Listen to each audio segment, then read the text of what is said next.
Well, my head is swimming from the testimony that I just watched. And it's not because Congressman Mo Brooks and Matt Gaetz requested blanket pardons for their behavior. And it's not because of the claims, you might think it's because of the claims of the Italian satellites that were changing votes in cooperation with the CIA and MI6, according to Trump.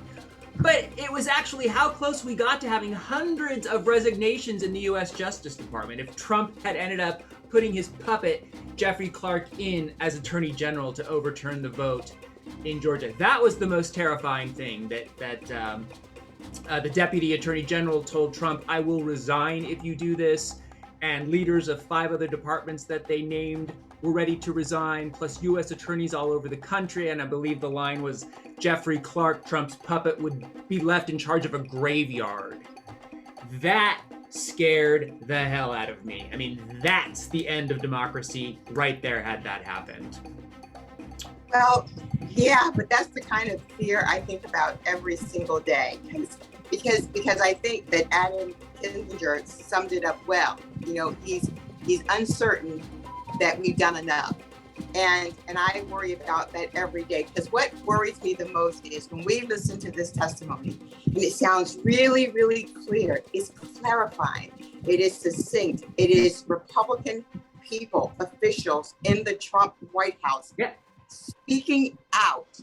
And yet we still have not just MAGA Republicans, but regular Republicans who have not said a word, because it says, I hear all of this and I see all of this, and yet I'm going to stick with the party. There is a sense of what is morally right and what is ethically right. Are you suggesting that it's the average Republican voter? That they're not standing up and saying, you don't deserve a place in office because of what you have done. You've betrayed this nation. You've betrayed the Constitution. You've betrayed us. The voters, the average voters in the party are really the ones responsible because they're propping up all of these criminals.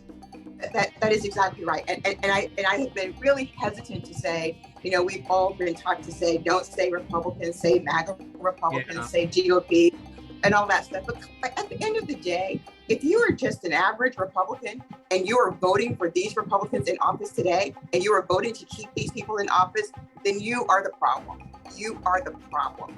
And so I am just stopping to give that kind of grace to run-of-the-mill Republicans. You know, I was thinking this morning on my walk, and I thought about Shay Moss and Lady Ruby and Grandma. I can't get them out of my head. I just can't. And what I kept thinking was that of all the folks who are going through this, they deserve it the least. They're not officials. They're just regular folks who say, this is my civic duty. Doing exactly what we're all supposedly taught it means to participate in this system. Exactly. Go ahead. Exactly. And in this moment, to be targeted the way they are as 3 Black women, in this moment, hear Kim Scott or Condoleezza Rice or Congressman Watts or any of those folks say, you know what, I'm a Republican and I don't agree with you philosophically, but this is wrong. And I haven't seen or heard a peep from any of them. And so I am so disappointed in them, not because they're Republican, but because they're Black people too. You cannot wash that off. You are Black first, and you should stand up when something has been done demonstrably wrong to your people who look like your mom and your grandma and your sister, and you stay silent.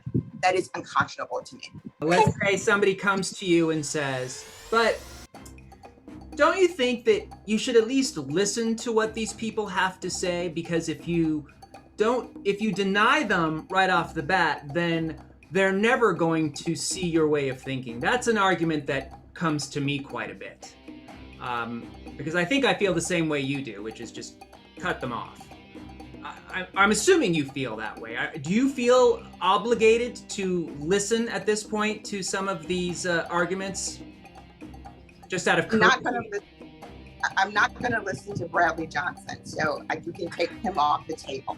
So, but Bradley Johnson wasn't he's the Italian satellite theory guy, right? Bradley Johnson was the guy. Yeah. Yes. So I'm not listening to him. So let's take him off the table.